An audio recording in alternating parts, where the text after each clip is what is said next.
Siyabonga Nkosi Jehova ukuzivusa kwakho Nkosi yamakhosi. Vuka nathi Nkosi Jehova ngalensasa yanamhlanje. Usinikeze ingqondo eziphapheleyo. Usinike ukukhuthala Nkosi Jehova emsebenzini wokusiphilisa. Ubuthongo bokuvilapha kungasembathi. Nkosi Jehova usinike umoya wokukhuthala silime. Sihlakule silinde sekulingileyo nesikuhlakileyo. Uyibusise Nkosi Jehova imisebenzi yezandla zethu. Siyakuncenga ukwamukele ukuncenga kwethu. Kungabi ngokusho kwethu kube ngokusho kwakho Nkosi yethu Thixo wethu.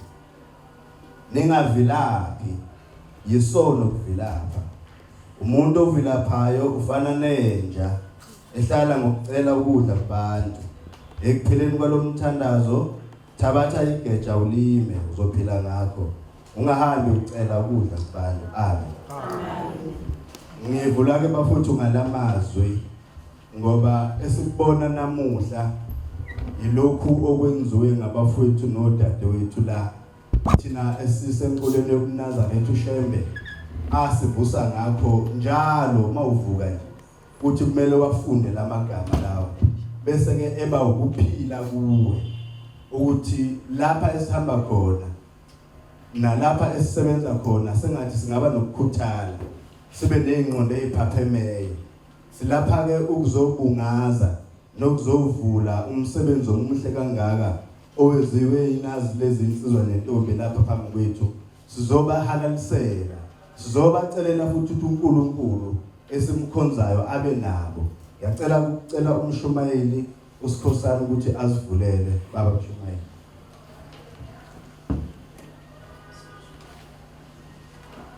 Sanibona. Ukuthunywa umshumayeli uThenisi ekhaya elihle.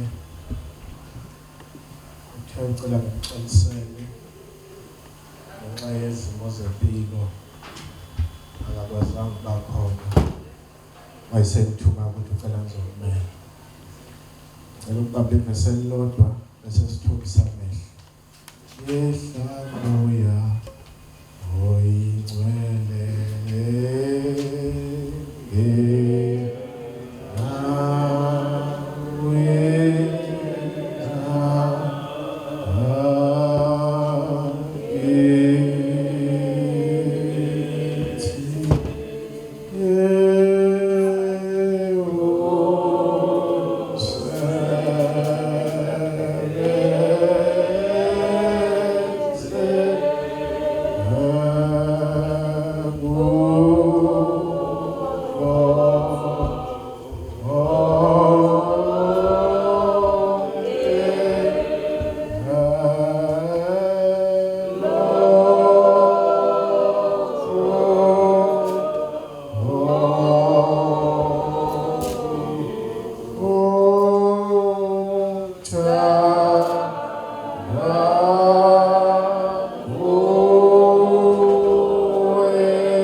Ngizocela ukuthatha lapha mfowethu uDokotela uMkhize kube uyena ozosichazela kangcono ukuthi silapha lesizokwenzani kabazali. Sanibona. Njani? Mhlawumbe ake siqale sinyazisa abantu singabi serious kakhulu. Siyabona sigqoke kahle mhlawumbe ngisuswa yithina ngakho but ningathuki kakhulu. Ake sihlabelele lo mhlabelelo lo. Ungithathe down ngingelutho wangibeka high wangenza umuntu qhubeka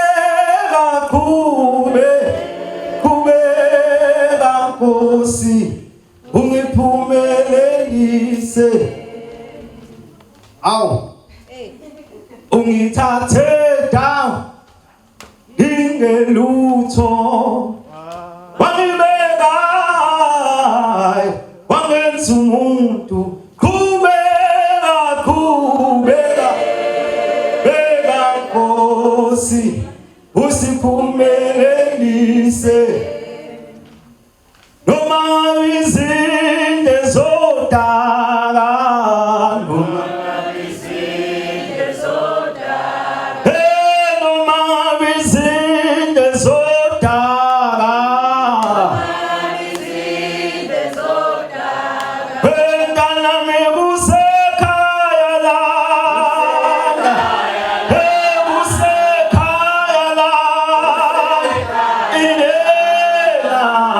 noma ngabe izinto zodaka noma ngabe izinto zodaka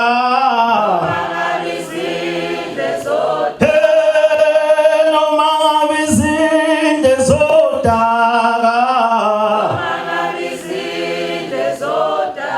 wemntana mi kusekhaya la usekhaya la mama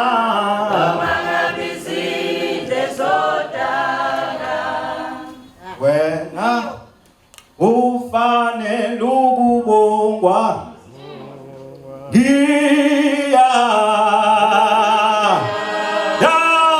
yakubonga nami lolu dumo olungolwakho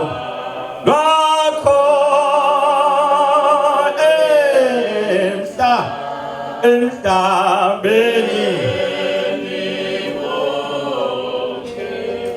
bafethu igama lami nguSiboniso bese kuba khona elika G engabalekile wakamkhize Sibongo.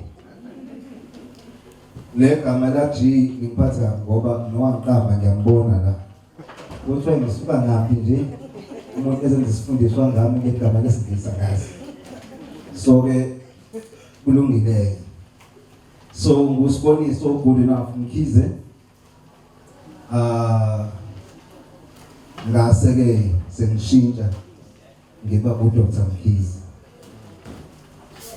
la ekhaya bafowethu usethembeni medical center angikhambi ngedwa la ekhaya sinoma wakhona ngovunovu yakhona okuMesis asekhaya ubaba asekhaya bese kube ithina ke izingane zakhe la ngaphansi okuMesis asekhaya oyisonographer yaleka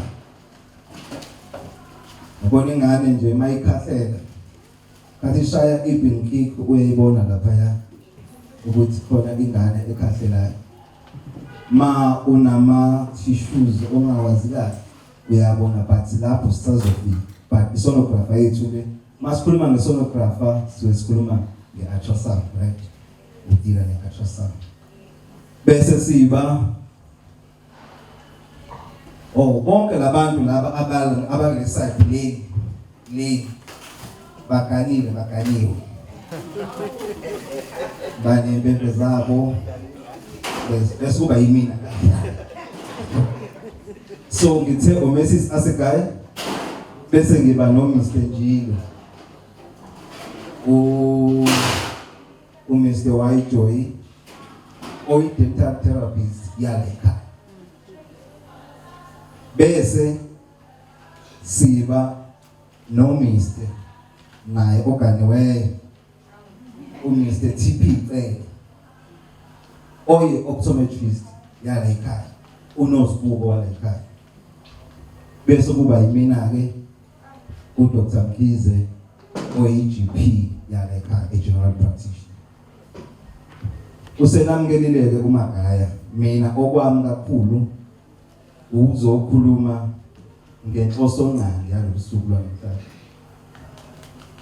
angathi isilungu asibaleke kakhulu ukuthi ngisikhulume right asiyona inkinga right but lento esiyona angifisi ukuthi siveze ukuhlakanipha kwethu mhlawumbe siqale ngesilungu ngoba asibalekile kakhulu ngifisa siqhambise kakhulu ulimi lwethu manifuna ngisikhuluma simqala okay I can't speak English like what right yeah so inhloso ncane yalolusuku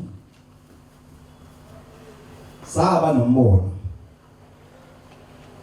asiboniswanga saba nombono uNkulunkulu wahlikela kulabantu engibabona la baba nombono uNkulunkulu ke mezokwenza into akaqali nje ngokuthi aqhamuke esithi surprise, uqala ihlele kusanesithuba ayitshale kulabo bantu afuna ukusebenza ngabo abese yalenza icebo ukuthi ngelinye bahlangane. Kwathi ngelinye ilanga ngangivula isejari yami esemthwalweni bese ngibhalelwa uMr Joy. Ngithi uMr Joy yazi ngicela ungithinte, ngafaka inamba yakhe ngamthinta. Kwathi nginombono, nginesifiso la sokuthi yazi uNkulunkulu usesiphumelisile sesinazo amasijareti nana, kodwa kunombono enginawo masingenza into ehlangene abantu bezofuna usizo. Uyabona ithe ukuthi likhulu kanjani, uyacabanga mawuzofuna udokotela wamazinyo la, uyofuna owamehlo ngale kuVictoria, uyofuna omunye ngale eSouth Beach, ukuthi uthi ufika kuvele kumina iGP sengibona njengomuntu ogulayo kanti kade uhamba iBP isonyusa ukuthi kade uhamba. So sasiba nento ukuthi kuneyindawo ezama-mall, e-mall ufika uthole yonke into endaweni eyodwa. Why singenze into ezoba inhlanganisela umuntu mephuma ekhaya engaphilanga kodwa futhi enenkinga yamehlo ephethwe inayizinga afike yonke lonto ayithole endaweni eyodwa.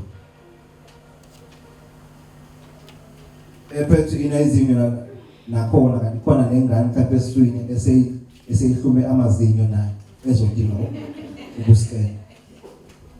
Why ke singenze into ezokwenza?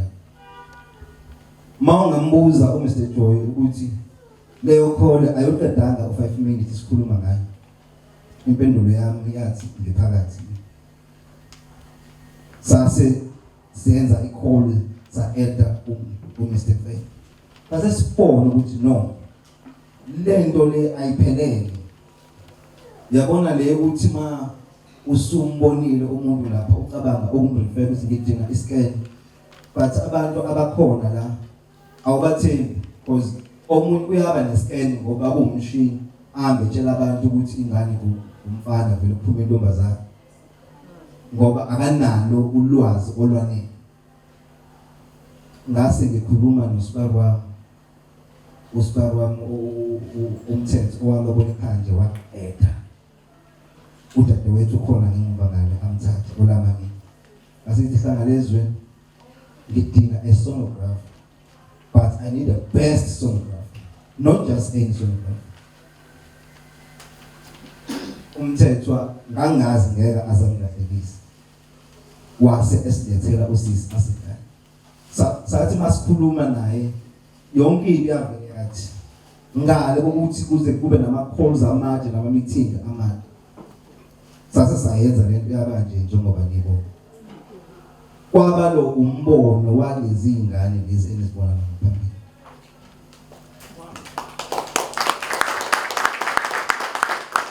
Ngithe uNkulunkulu ngena kumuntu ngamunye nefuna ukusebenza bese eyabahlanganisa, ahlanganise ama-social. Ngiyabakhumbula abapostoli abawu-12 uJesu ayehamba nabo. uNkulunkulu ke ilabo odokotela ke laba abawu4 asebenza nabo. Mawukhuluma ngodokotela nje, mawukhuluma ngesonographer nje, mawukhuluma ngedental therapist, mawukhuluma ngeoptometrist, la eSouth Africa ayikho yena ngaphandle kwethu. Ayibonge Nkosi. Sathe siba nalento ethi akwanele. Yes, labo officer asekhona. But wathi kufika umuntu la oshawe isikopo. Into yazi mawushawe isikopo ukuthi uba nenkinga manje yokukhuluma, split speech, ungasakwazi nokukhamba, ungasakwazi nokuzenzela imisebenzi okuyenza nje ekhaya ngokujwayele. Nokudla awusakwazi nokudla kahle ngoba yonke into yakho manje ikambi ushawe isikopo ka right. Le side le se-affected. Usudinga abantu abazokusiza. Base sicabanga ukuthi imaphi ama-discipline esiwadingayo. Sase saqale sakhuluma nodadewethu okubantu cele sisibantu kubi na usisibantu cele unobantu ke cele umuntu abantu nje unobantu cele yena occupational therapist usazozichaza asigcineni ukuthi uyena esinayo la as our additional services esinawo bese siba nalo othi mase usushawe stroke ungasakwazi ukukhuluma unengane ene-autism unengane engakwazi ukukhuluma e-delayed enenkinga nje nokunye usazochaza naye sase siba nodadewethu osanelisiwe Mthembu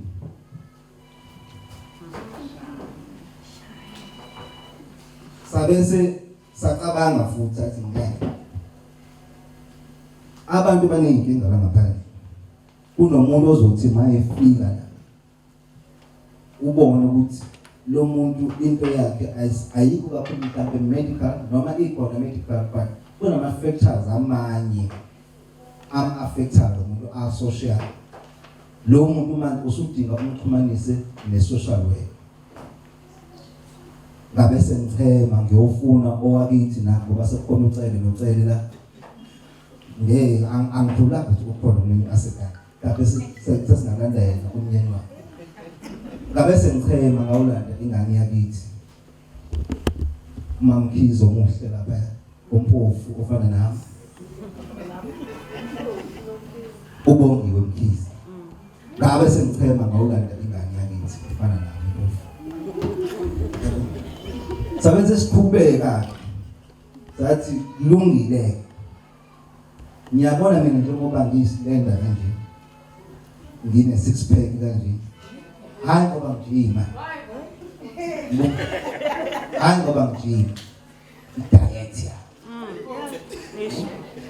so sengiqalile uthuma ongiwa ngamehlo hayi lawa amoya uzobona opposite kodwa mangibuka ngamehlo lawo asezulwini esiphiwe wona thina okubona thina uzobona ukuthi ngilento engithi ngiyo sabe sesithi sidinga a dietitian ekhaya ngoba umuntu onoshukela ngifana nje ukuthinta shukela because yinto leyo eyingozi abantu abangayinaki nganazo zonke izifo lezi kanti ushukela into eyingozi i-medication ikhona yinhle kodwa mawungayilekeleli nge-diet ungayilekeleli ngokushintsha i-lifestyle yakho angeke size siswini so you need a diet ukuze i-ODM noma i-diabetes yakho ikwazi ukukhontrola kahle base sidinga umuntu oyi-dietitian wala ekhaya ukukwanda amaphungu engazi noma khona shuthi usawuthama ngaphezulu right so iwona ama-discipline wethu lawo esinawo la ekhaya bonke-ke labantu laba engibabalayo ziyingane zabantu abamnyama sibamnyama kodwa sinesifiso sokuthi umuntu omnyama yoze kube nini umuntu omnyama eqashiwe eqilazwe why ngoba uNkulunkulu sesiphila ingqondo sazenza izinto esizifunayo why singaphumi siyozimela ngaphandle amathuba emisebenzi awekho why singaphumi singaphandle siyovula amathuba emisebenzi thina lento ekhona namhlanje ivulwe imiqondo enjalo abantu abacabanga kanjalo abafuna ukuzimela yabona nje la akekho umuntu oqashiwe asinaphezulu number amaphezulu number akhishwe yithi ama-payslip akhishwe yithi lo mndeni-ke lo omngaka awuphelele ma ubuso noma injini yala ekhaya ingekho okwabantu abalaphambili yabona mawufika la phambili ma wathola umuntu o-rude receptionist e-rude uyothi lapha eThembeni Medical Center abekho right abe be-rude just because umuntu oyinjini enembeke la akakwazi ukuphatha abantu sineyinjini ezimbili la eNkumbalanga ingane ezincane kodwa esathi mase interviewer sabona ukuthi le ngane zinephupho elifanayo nathi sinomazulu lapha ya intombi futhi oy receptionist yethu phaka mntana ngabona yambo bese siba nembongi yethu la ekhaya uMadonsela umkhuleko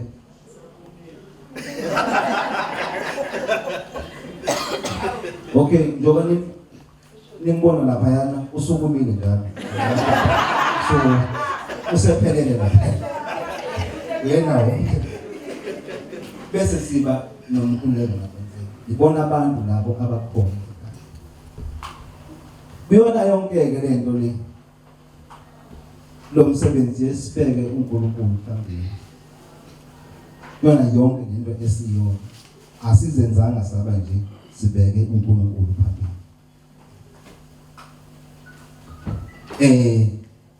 thina ke ngapha sama Nazareth bese kuba usisi wethu uNonkululeko Nazareth nathi yes but osenkolweni ehlukile kodwa inhloso yinye sidumisa uNkulunkulu okuyena osenza sayilento esiyi angifuni abantu babebuka le ndawo bathi indawo esavor amaNazareth kuphela indawo yabantu bonke le umsebenzini inkola sithathe sibeke emsebenzini ngosiyazi ikhona siphila ngayo kodwa la abantu baphila ngalokhu esafundiswa bona nemthandazo ngoba masifika la kuseni siyathandaza ngibonga iyona nhloso leyo enkulu yosuku lwanamhlanje esifisayo ke ukuthi abantu mase besibona mhlawumbe la abasibona khona bazi ukuthi sikhona siya-exist and sibeka impilo yabo phambili kuyona yonke into esiyenzayo inhloso ukuthi senze impilo zabo zibe ngcono ngicela ukubonga ngani kakhulu thank you so much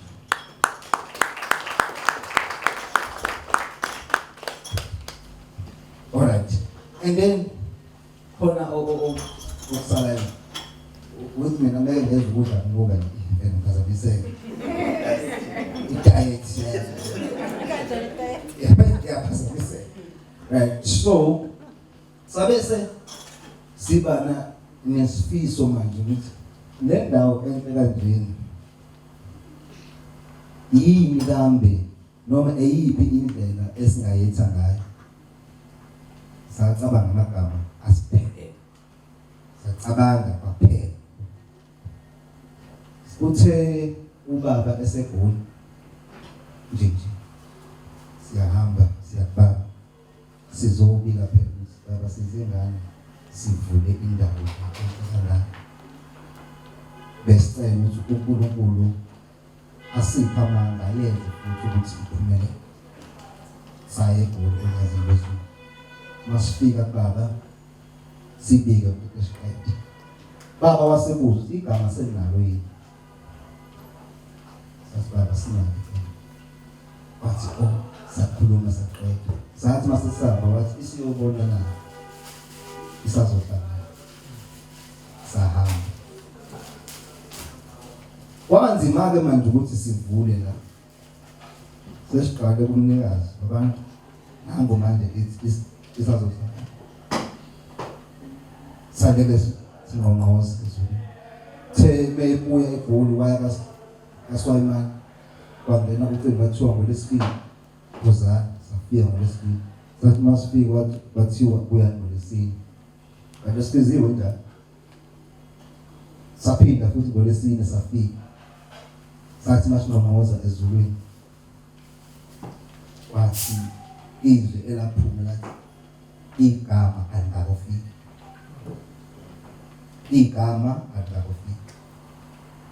sabe masijulukile lapha ngoba asazi makuthiwa igama alingakofika liqhamuka lapha thina sibe nombono nje ukuthi sifisa ukuvula into kanje sasesamba bathiwa niyotshela. 12 days later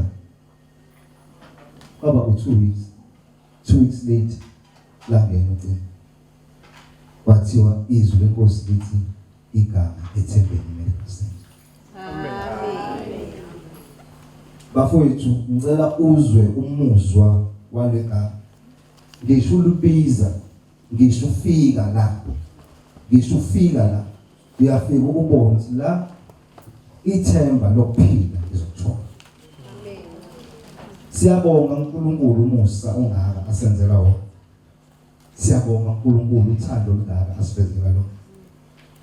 Kuyona yonke bafowethu into esiyenzayo maphambili ubeka uNkulunkulu umvuzo omkhulu. Siyabonga kakhulu.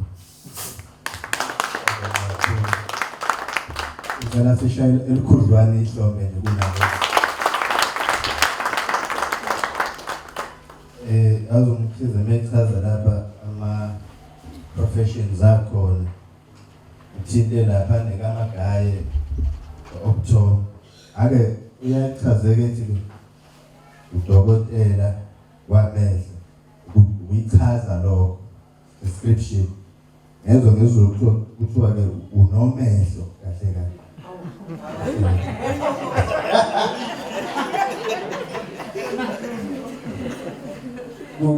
Kunembalwana nje ekhona la etholakala lapha ku Jeremiah 29 verse 11. Ithi, for I know the plans I have for you, declared the Lord, plans to prosper you and not to harm you, plans to give you hope and a future. I think lama gama lawa alapha angikhumbuza kakhulu mina ngalokho esinakho namhlanje ukuthi konke la sihamba khona uNkulunkulu unamacebo amahle kakhulu ngathi. Lawo macebo kakusiwa amacebo okusicekela phansi kodwa ngamacebo okusikhulisa nokusisa phambili. Uthi omunye umbhali obhala kahle, to accomplish great things we must not only act but also dream, not only plan but also believe. Konke ke lokhu uMkhize asekhulume ngakho namhlanje kungibuyisela kancane embhalweni eyabhalwa uIsaiah Shembe esungula leli bandla lamaNazaretha esihlabelele su46. Uzofunda amavesi awu2 kuphela. Ekhuluma ke ngesikhathi South Africa i-background esisuka kuyona. Uthi ke phakama Africa afuna umsindisi. La ngifuna khona ke ukuthi namhla uyisihlekiso sazo zonke izizwe. Namhla sizigqili nezigqilikazi. Namhla sizigqwashu zokwesula izinyawo zezizwe. Namhla amadodakazi akho ayizigqili zezizwe.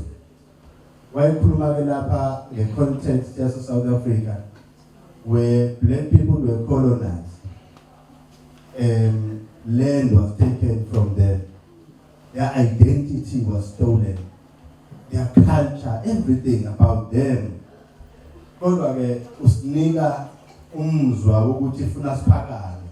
We need to rise up and find ourselves.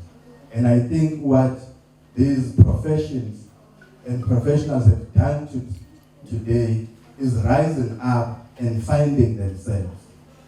Benza show ukuthi asophinde sibe izigqwasho zokwesula izinyawo zezizwe. Asophinde sibe zintandane. Asophinde sibe ngama-slaves ezweni lethu. Siyafisa ukuthi uNkulunkulu akubusise lokho kwenzeka lapha. Kodwa ke futhi ukubusiseni kwakhe njalo uNkulunkulu kudinga thina. Abanye abantu abahlela ize banama-medical aid anzima la. Kodwa bavele ngekusho lapha kakhulu lo. Ikhona bafuthi tendency. Kami ngizokhuluma lokho kancane nje. Ikhona tendency yokubona laba bebala elingafani nelethu kungathi bangcono kunathi. Konke lokho kuqhamuka lapha emqondweni yethu ukuthi thina ndemnyama we were colonized. We were told that whiteness is better than blackness. That blackness is backwards, is barbaric, is uncivilized. But whiteness, that's civility, that's modernity. So you call it tendency njalo ngisho ama-professions noma ngaku. Thina sike sibone la sifundisa khona ukuthi iy'ngane zethu ezimnyama zihlonipha kakhulu laba. Uma ungena eklasini wena bakubona ngazuthi hayi lona sekufanele ngabe uyaselekthara njalo usemncane kakhulu. I-tendency ye-colonialism akusikho angiblame kakhulu kubantu kodwa afuna siziconscientize ukuthi imuva lethu la siqhamuka khona liyadetermination ukuthi sisebenza kanjani namuhla. There's a lot of unlearning that we need to do. Part of it is supporting our black brothers and sisters.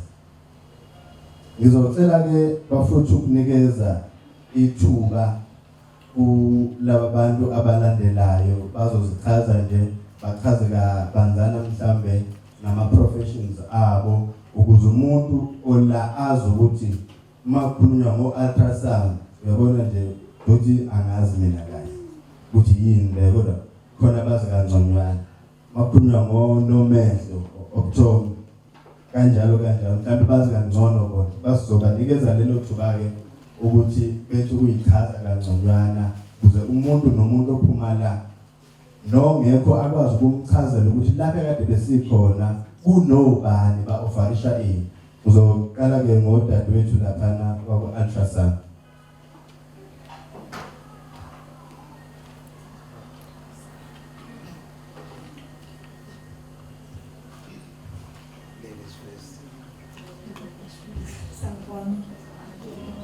Sanibona. Njani?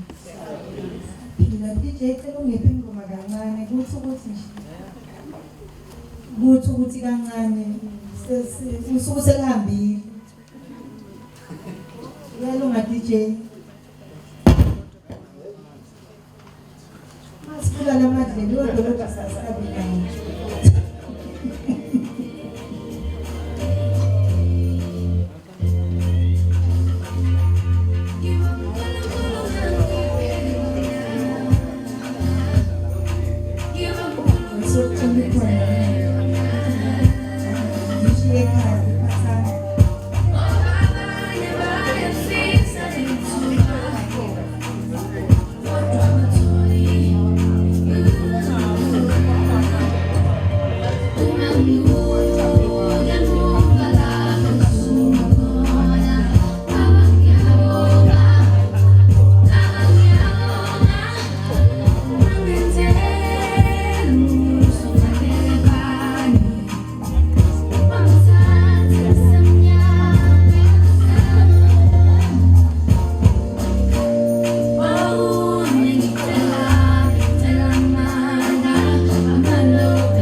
Landela lwela izinkonjana zoniphaphe ngaphi.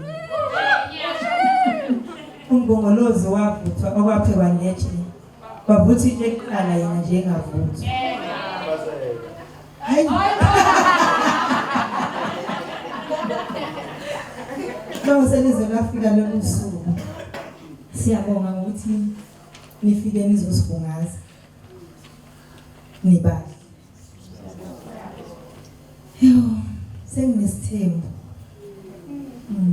ophezulu asekhaya mase ngiphinde ngibe futhi nabakhwenyana bathathu bona laba balala eceleni kwami abonke ngizothoba umfazi ongathi ufuna ukushaya mina yabona nje ngavela qala asekhaya ngeke kavela ndlulele ngani ngoba yakhe laba bazoba protected ngeke sebenze ngoba uzovele nje kodwa before ufike kimi nginibingelela nge-quotation yase-CFCI ethi Excellence Honors and Inspires People.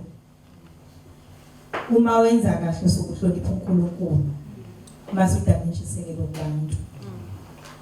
Mina ngenza iscam ultrasound ngiyenza le anongoma kodwa bese ngiyizwa ngovela ngapha ngoba sekukhona umuzwa omusha asithi engizama ukuveza ukuthi bengiyisebenzela kanongoma endaweni yasemakhaya endaweni edelelekile because wonke umuntu uma efuna ukusho nje ijoke ngendawo vela akaqonongoma yes mhlanga imuvela khona abantu babengibuza ukuthi why uye kuleya ndawo leyana because you won't survive God has been with me for 7 years ngisebenza khona into ebengiyenza bengi-excela each and every patient engenayo bengayinikezi less of what but even what they paid for because emakhaya mawenza umsebenzi awukwazi ukubiza ngendlela ekumele ngawubiza ngayo ngoba ucabanga vele isimo somnotho sasemakhaya kodwa bengikwenza ngi-excela ngoba ekugcineni ngisithunywa sikaNkulunkulu ukuthi ngiyosiza abantu. I-ultrasound umgogodla wezimpilo. Umuntu uyambona udokotela efike nenkinga yesinye amjova ahambe ekhaya. Udokotela umjovile ngokushila ngithi ukuthi kubuhlungu kodwa ababonanga ukuthi yini edabuhlungu. So mina ngibuyele emuva ngiyobheka i-root cause yaleyo nkinga leyo. Yiko ngithi ultrasound umgogodla wempilo. So sisiza ku-management ye-patient la singena khona. So ngisenza ke lokho kanongoma ngi-excela kubona. Ngingalovi nasemsebenzini ngoba phela uma uyisebenza abantu bacabanga ukuthi you can select nje ulale uma ufuna ukulala. Ngoba naka vele akekho umuntu o-reporta kuyi ayikho iboss. Meanwhile thina sireporta kuNkulunkulu each and every day. Because sawukhulekela lo msebenzi. Awukwazi ukuvuka ukhulekela umsebenzi ujike futhi wena udonsa iblanket ulale uvule Netflix and binge. So siyavuka every day. Lenkathi ngivuka every day ngiyoreporta kuNkulunkulu, uNkulunkulu letha abantu. Ngoba phela futhi asiphumi sobabiza abantu, uNkulunkulu baletha abantu. Lenkathi sebalethile ke kumele sibasize ngothando. Sibekhandi kubona.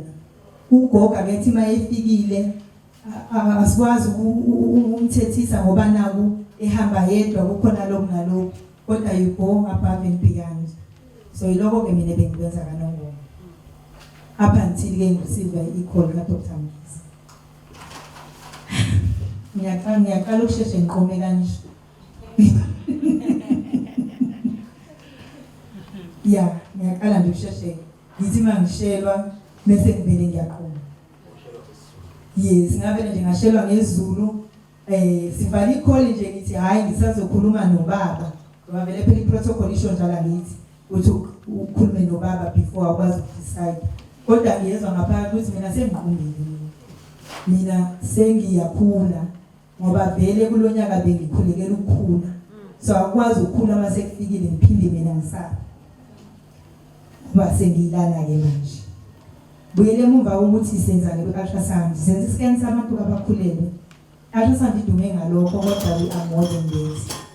Okay, isikhona isonography nansi lapha ya isonography sibahleka ultrasound sikhethana kanjalo nje uma sifika nje varsity baqala bekubuka ubuso bethi face card mawu ngokulethi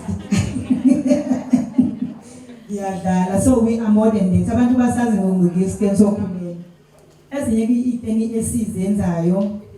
Okay, lesi sokukhulela besingasilikeayo ngizangisho lokho ukuthi i-gender ngeke sithi umfana kuphinde kube intombazane.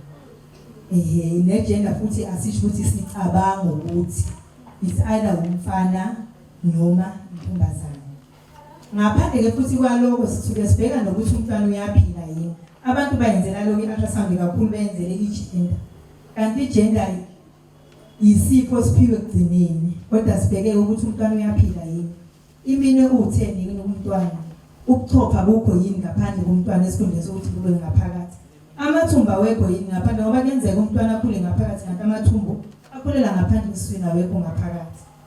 Inhliziyo yona ke inamagumbi amane yini inamagumbi amathathu amanzi akumntwana mancane noma maningi so yizo zonke lezo zinto esibhekayo ngaphezulu ukuthi sibheke ijeni mase ke sikuba ama thyroid umuntu umphimbo wakhe kumele ube straight kanje ngaphandle kwabantu besilisa yes kodwa ke umphimbo akumele uthi mawuze umphimbo wakho usunemphimbo emithathu sekukhona ongapha khona ongapha so sika sibheka lezo iqaqake lezo lokho kuyasiza ukuthi noma usuya kudokotela noma sebekudlulisele esibhedlela bazi ukuthi yini ela entanyeni yakho with mase siphinde sibheke futhi ama vessels abantu abasha esengibonile we are suffering from DVT la kuba khona ihlule emlenzeni uzwe ihluzi sakho sesinda kanti akusahambeki kahle ngenxa yokuthi ihluli avele limile la kuwena ene lolu hluli libe ngoba liyakwazi ukuvele lishuthe ligijime lo enhlizweni so thina masibonile kuseli bayakwazi kulapho udokotela behlakazi uqhubeke nempilo so yiloko futhi awukwazi ukuhlala nomlenze ubona ukuthi uvukele kodwa uthi hayi uzophela aseke esikhathini samanje esilapho umuntu mayinento nje ayizwayo uzethembeni yes usuzithembeni manje angeke ngisathi ukuthi uyakudokotela uzethembeni sizokubona konke lokho mase kuba ama gallstones sicheka lezo zinto isibindi ukuthi asivuvukele yini sicheka amabele komama abantu besifazane nabantu besilisa ngoba nabantu besilisa sebenawo umdlavuza wamabele so sesike sicheka lezo zinto lezo noma libele umuntu wesilisa lincane uyakwazi umdlavuza ukhulu agcine esisibele sesikhulu kunesinye sisuke sicheka lokho futhi mase kuba amalamsi igaqa emzimbeni asike isigaqa akusilonifa nginamapatient amaningi ayafika athi nginefa abasekhaya bangiphile bazongipha inhlanhla kodwa umuntu unento ekhula la ekhanda abakini abakwazi ukupha isifo abakwazi ukuthi bekupha isifo ngoba uma unento ekhulayo noma ekhula la endlebeni izovele ikhantelwe imthambo mase uma sebeyikhipha mase usuvile uyahamba uya kwabakini kanti umuntu vele wathi nje abakithini ngangiphi uze sibone masumkhizi dila nayo uyabona ukuthi sisebenzisana kamnandi kanjani ilokho esikwenzayo ngapha kwe-ultrasound kunezi nje elilodwa enginalo Isaiah 60 verse 1 engihlezi ngufunda ngunamekile nalapha othi vuka ukhanye ngokuba ukukhanya kwakho kuyeza inkazimulo kaJehova iphumela phezulu kwakho ngoba silana nje umlayezo nje ukuthi asivuke isikhanye futhi sesikhanya ngoba sivukile azange size silale noma uvalo lokuqala indawo entsha likhona kodwa kuvalo sibeke eceleni ngoba ukukholwa novalo kuhambisana kumele ubeke uvalo eceleni ubambe ifaith uqhubeke phambili ngiyabonga kakhulu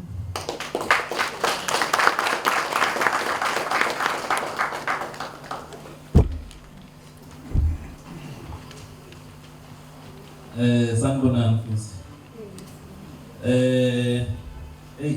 saliswe nabantu abalandayo la kodwa kuJoy Nyazi uyena okungconywana kakhulu kakhulu uJoy siyazifanela naye nizobona nje mayisekhuluma uyena obekuthiwa kenze welcoming sispend iviki lonke sizama ukuconvince ukugcina enqabile njengoba kuthiwa yenziwe yimina ngoba into enokukhuluma phakathi akayizwisisi kahle kodwa ke ngapha lokhulumayo umagayo kaCele uvama ukuthi kubizwe kanjalo cela ukuthi sigcine ngaleyo ndlela le ekhaya kuse Potchefstroom eMawuleni ngokusebenza ke ngike qala ngale eSlondon ase ngivula ipractice yokuqala eMnambithi ase ngibiza ukuthi amaqaphelo ayike ngokwe profession ngioptometrist udokotela wamehlo ngesizulu lokho kusho uhlabisa ngikwazi sisudokotela wamehlo. Ngakho sina ke sisiza abantu abanenkinga yamehlo. Akudingi futhi ukuthi uzube nenkinga. Wonke umuntu empeleni sina ke nje uma khulunywa nge-target market yethu, wonke umuntu uyadinga ukuthi ewahlole amehlo at least kanye ngonyaka. Akudingi ukuthi uzugule ngoba enye inkinga esinayo thina njengabantu abamnyama ukuthi ulinde ihlo lize libe bovu, nakhona mali ibovu futhi uye lapha epharmacy ufike ucela ama-eye drops. Kokunye uzulinde libe buhlungu noma omunye angaboni bese yaqinisela, omunye azahambe uthwasa kanti glaucoma athi sethwasile sekunjalo aphinde angaboni futhi uboza uthwasela umala ke lo muntu, kodwa phela ngoba useze wathwasa kuzomela abantu beyohlola. Ngakho uma nje wonke umuntu akeze afike ahlole amehlo ngoba kunezifo eziyingozi, ikakhulukazi nje i-glaucoma. 2 weeks back besikuyi-glaucoma week, senze awareness ngayo. I-glaucoma i-condition la ehlweni, i-pressure sometimes iba phezulu, ngenkathi phezulu bese lapha ngemuva i-optic nerve iyalimala, ilinyazwa yiyona le pressure ukuthi phezulu. Ukulimala kwayo i-optic nerve ayibisalunga unfortunately, and umuntu one-glaucoma in most cases ayibi buhlungu, sometimes ihlo lingabi bovu, kodwa ubone i-vision yakho ilokhu idla kancane kancane, uzubone sekulethi ngenkathi usurealize usuqinisele waqinisela mhlawumbe umunye wathwasa esefika kuthina sekulate kakhulu. Unfortunately akukho esisengakwenza ukurecover i-vision yakhe. Umuntu uma ene-glaucoma ngisho ngamsa esibhedlela ubenzeni ayikho ngisho operation, ihlo selilimele, omunye azabe blind ngento ebingalungiseka ukuba itholakale kuseyini. Ngakho-ke wonke umuntu siyaqhugquzela kakhulu lokho ukuthi umuntu ukwenza nje ayi-test uku-check ukuthi yonke into i-right. Omunye uzabone mase kumele ukwenza i-driver's license ukuthi inkinga yami kahle kahle angiboni, setshelwe imishini lapha ukuthi akaboni. Isikhathi esiphila kusona izinto eziningi usephuza amanzi usaba ukuthi sezokhuluma.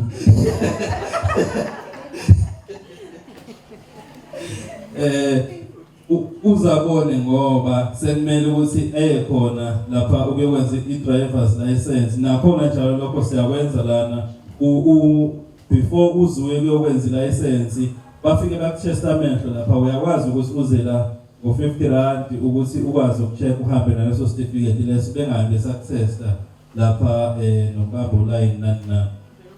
So omunye ke uthola ukuthi uzoza lana engayiphasi i-test, asakwazi ukuqhubeka ne-license yakhe ngoba kune-standard sokudrive ukuthi ukuze ukwazi ukudrive eSouth Africa kumele umithe le criteria, ubone ngalendlela phela ukuze sizophepha emgaqweni. Ngeke kuthathe umuntu nje ungaboni bese hambe lapha emgaqweni, sizoba senkingeni.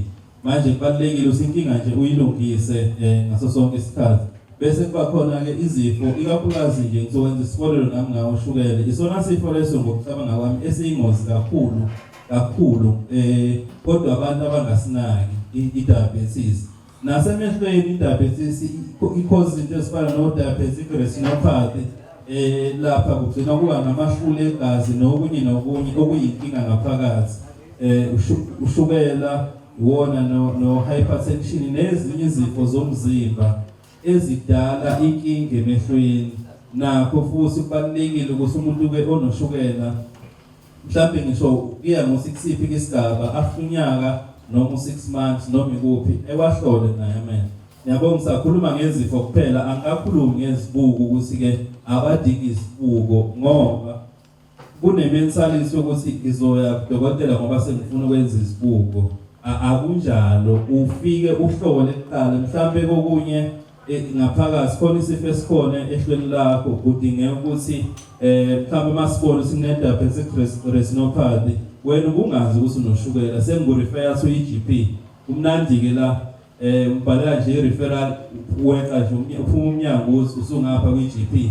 Uma usikhona okunye futhi siyabona sikhona enye inkinga urefer nje manje uzohamba uye ekhaya usuqede yonke into okunye sosikudinga amathonzi eye drops nalapho futhi izinto esikwaziyo ukuzisolve konke lokho lana ngaphandle kokuthi mhlawumbe uze uye kude kakhulu bese ke size esibukweni ukuthi la abantu abaningi ecabanga ukuthi ibona bazi ukuthi uma uya kudokotela wamehlo uyokwenza isibuko akunjalo nakhona ke isibuko nazo siyazenza uma ungaboni kahle mhlawumbe omunye unemyopia lokho esisukuba short sighted na unemyopia nayo udinga isibuko futhi uzofike azifake bese kwazi ukuthi ebone kahle mhlawumbe omunye une-hyperopia u-astigmatism nani no presbyo izinkinga ke lezi ezidinga izibuko ukuthi uzifake bese kuba into ethi ekakhulukazi ey'nganeni njengamanje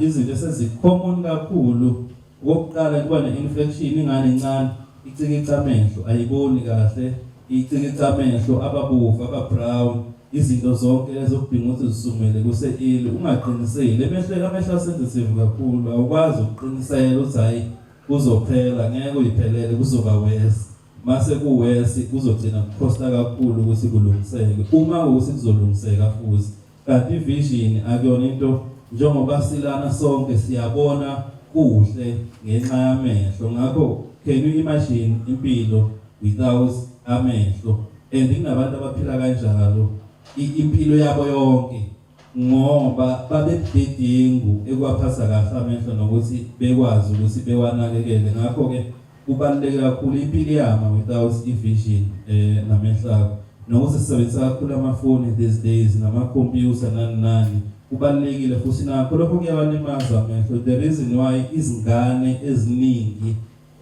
njengamanje sifaka isibuko iwona amafoni namakhompyutha nani so kubalulekile ukuthi amehlo avikeleke nakulokho mhlawumbe ufake isibuko ezizoba no blue light control or anti-glare lama lights alezinto lezi ayawalimaza nawo amehlo nakhona siphinde siwavikele ukuze engalimali abanye futhi naselangeni ilanga naliyalimaza amehlo uma uhamba khona engase ngane izibuko ezizodima elangeni noma ufaka ama sunglass or anything kodwa amehlo avikeleke kunezinto ezigcina zidevelopa at a later stage njenge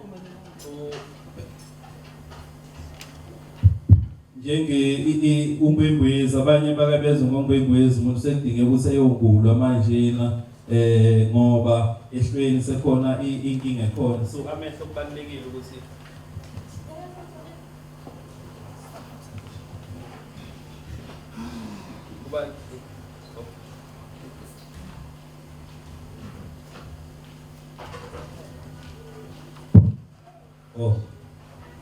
kubalulekile ukuthi siwa-check-e nezibuko abazidingayo sibavikele futhi okubaluleke kakhulu mina ngiconcern kakhulu ngokwavikela amehlo kunakuthi silinde ukuthi kuze konakale asizameni ngayo yonke indlela ukuthi siwavikele amehlo ethu ngaso sonke isikhathi nokubuza nje ukuthi yini okumele ukuthi mawuyenze omunye lapha emgaqweni azithenga ama-sunglass lawo uwathengile yebo kodwa awanayo lento okufanele ukuthi mayibe khona ukuze ezokuvikela elangeni ngakho yes kucheap uzowathola ngo-50 rand plus egcineni awezi uyidlala le ndimo kumele ukuthi ayidlale kuwena ukuprotecta from izinto eziyingozi ngakho ke la ekhaya okunye ngifisa nje ukukeda sengiyana ngasemaphethelweni ukuthi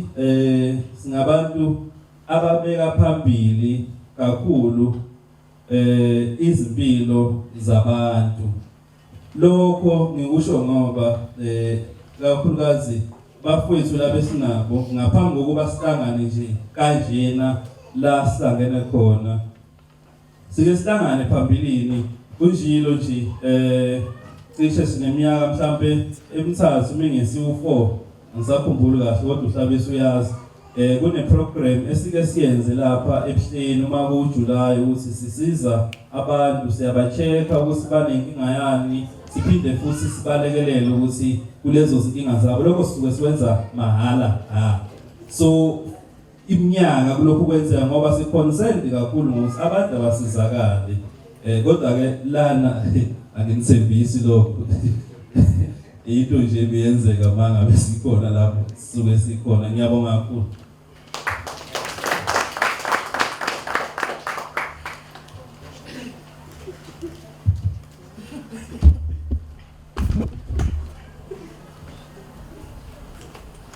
Ngicela ukubingelela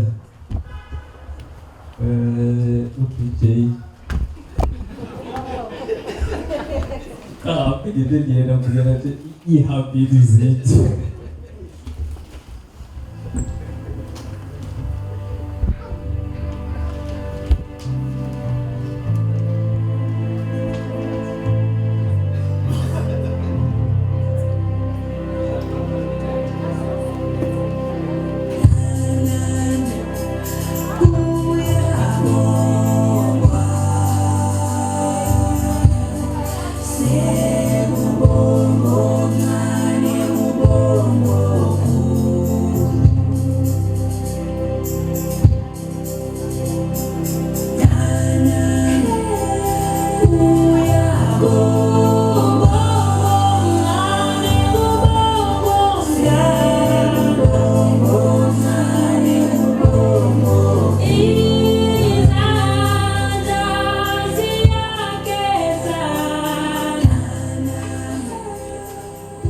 Thank you. Kodwa ngaphezu kwalokho bengifisa ukudlula evesini nje elilodwa. Siyakubonga nguye onguye.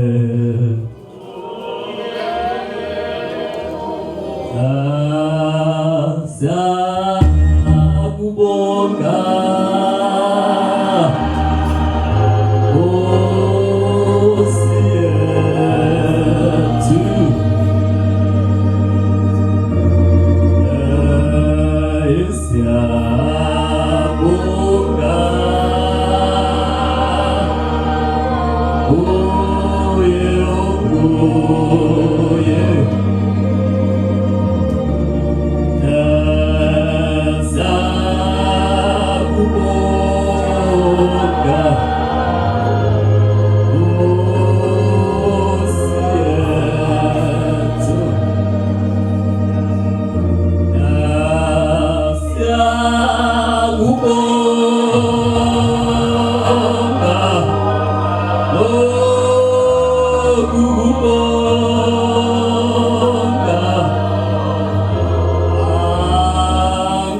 asikho lapho ngiyumfoka njilo ngiyanelisa igama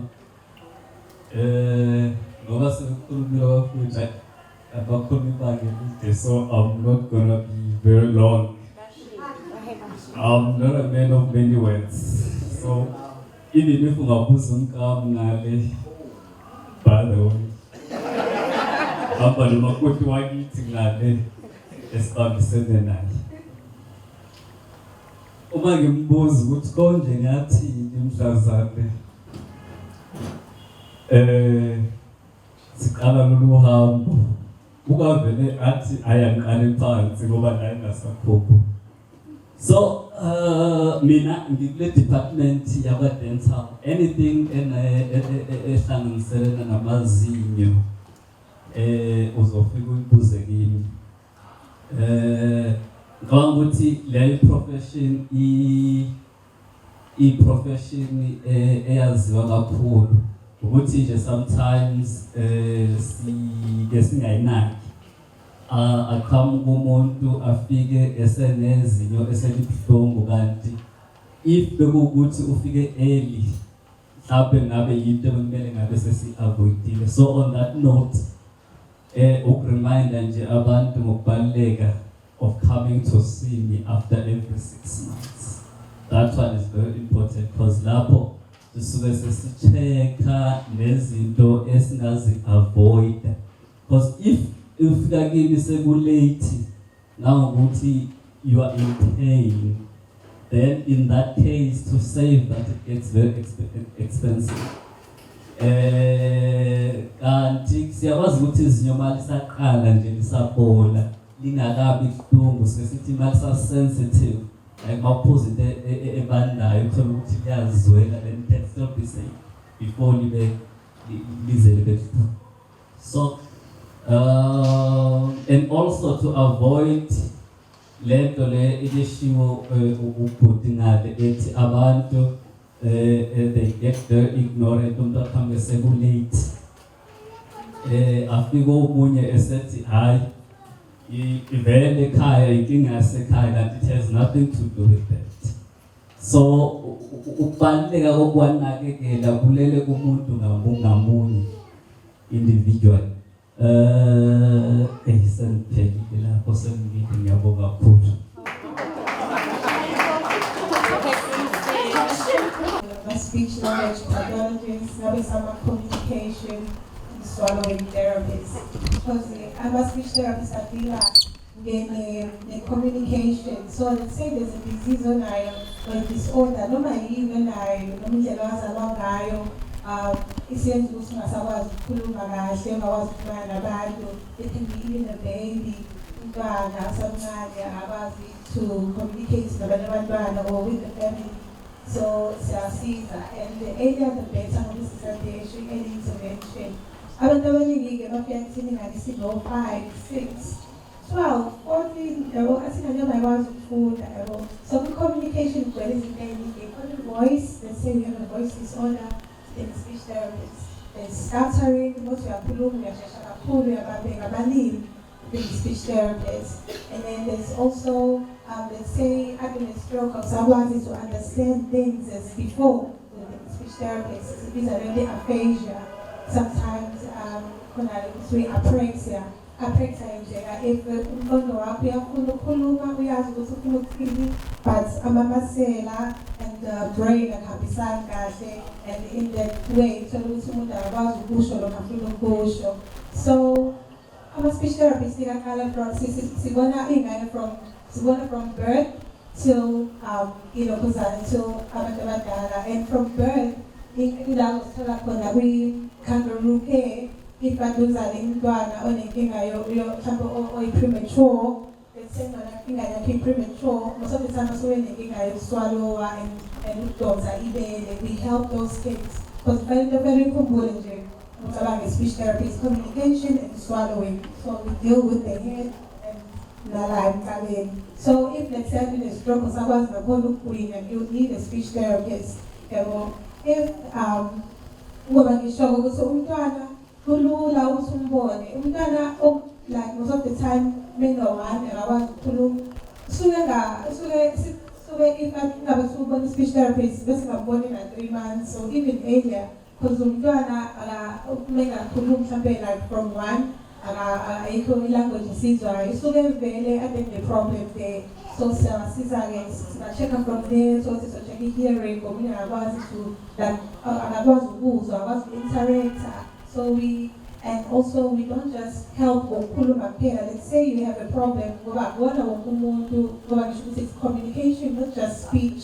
Awona wonke umuntu vele ozokwazi to use his speech as a form of communication. Because kunabantu abangezwa abafika to use sign language, using pictures and more.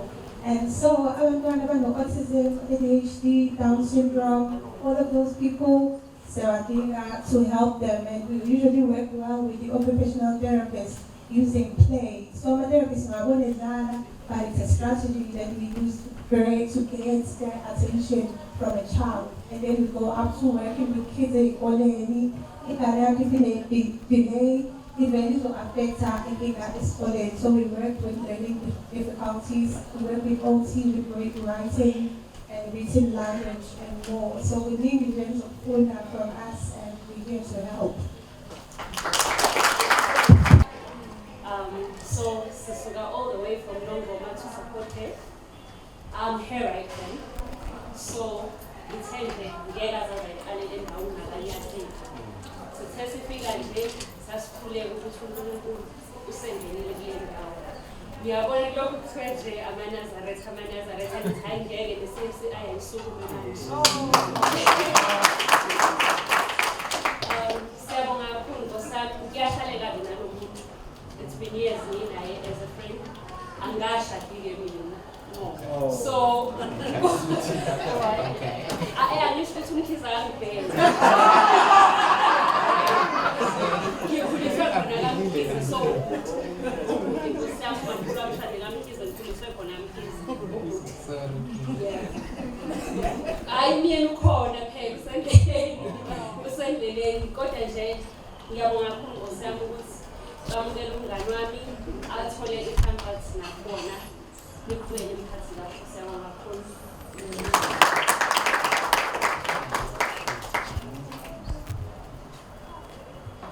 Someone? Yes. That's something as well as yes. Welcome, Madam Vinette.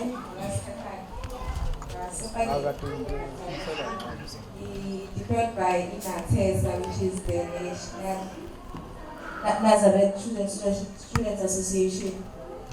What I would like to say is that today is one of the days that we go down in the books of history. Ngiyababonisa kakhulu abafowethu ubatshela ukuthi bayi district ababamkhulu because today bavule i-practice yabo and bafeze iphupho lakhe lokuthi one day ezakhe ingane zizowafeza amaphupho and zizofunda. Advice yami would say every day bengawukhohlwa umthandazo wokuvuka noma sebengawusho nje bengasawufundanga wonke ukuthi usho after me isandla sebakhe uNkulunkulu namandla wonke isabonga ukuphazamisa asizabonga ukuthi namhlanje usicela ngomsawakho. This is my advice from Inhlangano INATESA. INATESA is really proud of you for uvula i-practice yenu ukuthi I think lokho kuzokwenza ukuthi create more opportunities for abantu abasafundayo INATESA abasangama-students and also futhi bazofunda kini ukuthi kubalulekile ukuthi ukwazi ukuyimela, be your own employer. Ngiyabonga kakhulu.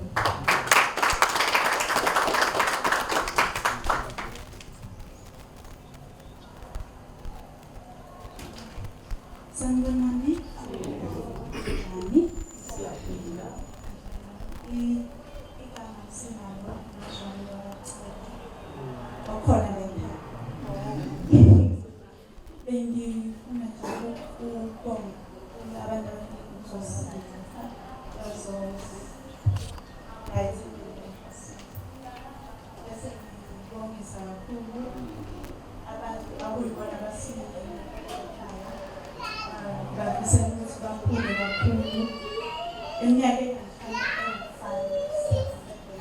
ngoba nami ngibona ngomkhakha waphela ngasikela sizobuya nathi sizosebenza kube into nje ekulayo nanokuthi njengoba ufike ingane ijabula kakhulu mangabe kukhona into ozoba usiza kakhulu especially ey'ngane zethu.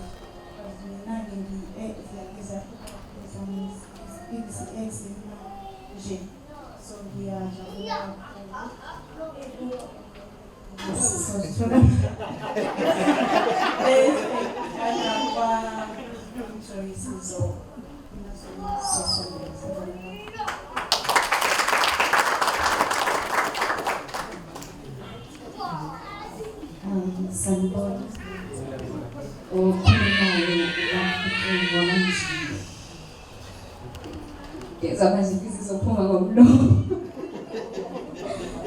okay, so ngizothanda ukumbongisa ikakhulu my husband.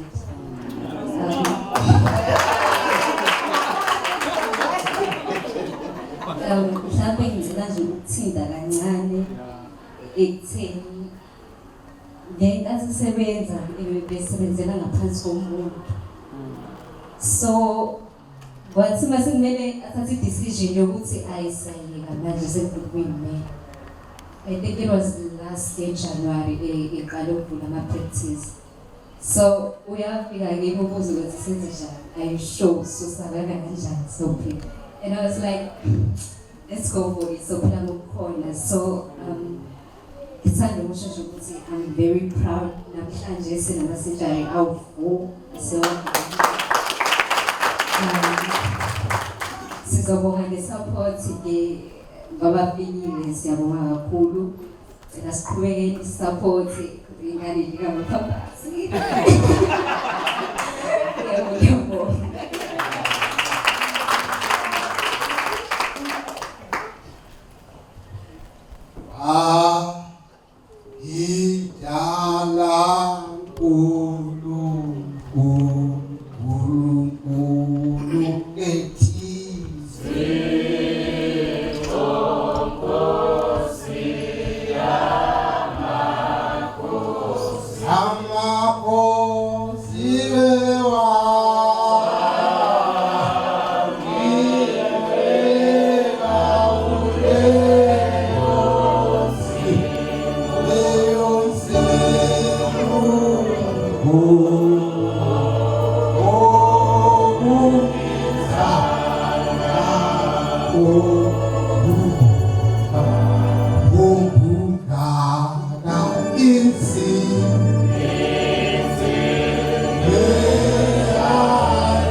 Amen, bantwana benkosi.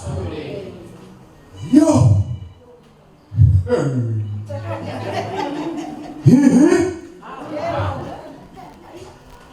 Awu. Inveje. Ngibonga kumnikazi. Omdala wensuku. Umsulu wenyembezi. Unyazi lezulu. Hayi. Bebona le mabhane le. Yafuza akadide kungifuza le. Yinono leli. Ngisho noma ngathule emhlabeni. Memeza ngosabela. Uma ngibhajiwe emkhoshweni uyobuza athi baba uthulele bese ngithi inkosi ngicela ukuthi ungazomphendula ngoba mina ngiboshiwe. Yo. Ngiyabonga abantwana benkosi ngoba kakhulu. Lo mntwana lona ngicela uNkulunkulu amsize. Uma kwathatha iphilisi yesandla sakhe kwanika umuntu obuthakathaka sibaleke isifo sabe songena olwazi ngoba uNkulunkulu hayi ngakhanya ngaye mina hayi yabona impela yangifelela nani bantwana benkosini lapha ngoba sathi ukuthi ingadele lo mntwana inono leli isizwa yami lena isizwa yami lena ushalaza umuntu kujabula ukhakhayi kojabula ithambo lokuphila ngisazonika izibongo ngisazibhala ngizombhalela izibongo zakhe zokuthi mazifuna kubona ukuthi hayi ngangalahli ngangimfumbathisa ngiyabonga ngicela lo msebenzi wonyazi nokhokho bami babe munye kulomthwala ngoba isizwe noma indlu noma isibongo sobamkhulu usinikeze izinga elihle ngoba bayajabula ngomsebenzi wakhe lo. Akuyona inkinga le. Hayi ngabe ngidinga. Akuyona inkinga le. Hayi. Isikhathi ke engisibona manje ongathi uNkulunkulu ungithande kakhulu kuso ngoba njengoba sengingabhobhoni nje konke ngiphethe into engikhipha emlomeni izoqonda ngqo kulo mfana.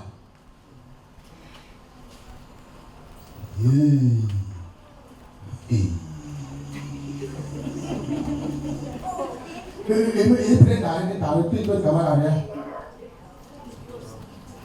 Flowers. Kulungile ngoba vele mlabona. Ngicela ukuthi ke bantwana ngesingazi isikhathi.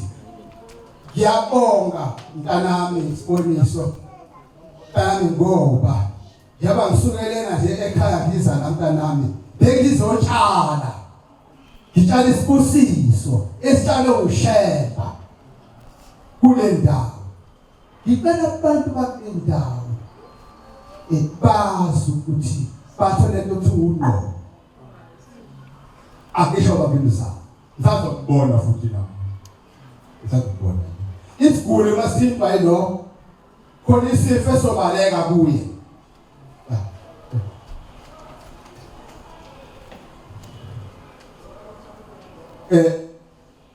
la ligolide lapho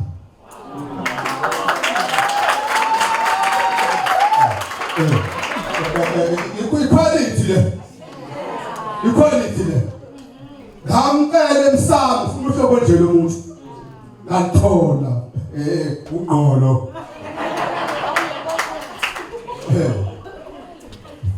Uyaphaka. Alifake katheni lo plate lami yilo. Aba 3-4. Ngisuka mfusa ngo-1 ebusuku. Ngeke ungizwe inhliziyo imnyama. Ngiyabiyela. Sengihamba ngifanelisa ngiyacela kanisa kwethu uNkulunkulu alibusise lonke engelela nithithane ukuthi hayi bona kutotakize sibonile nenqondo yakhe emzalawe emaphophoni uNkulunkulu alibusise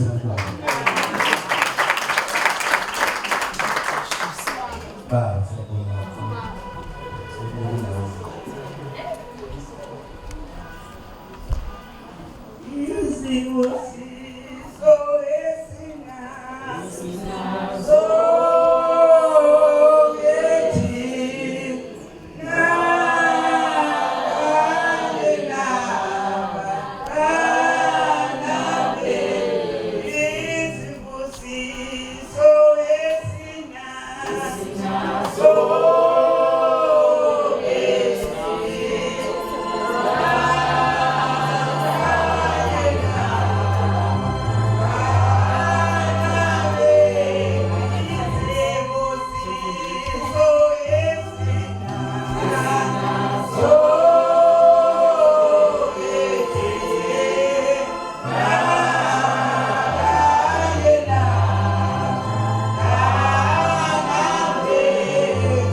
ngibona ufanele ukuthi phakami nabo ukukhuluma kuyinto engakwazi uyenza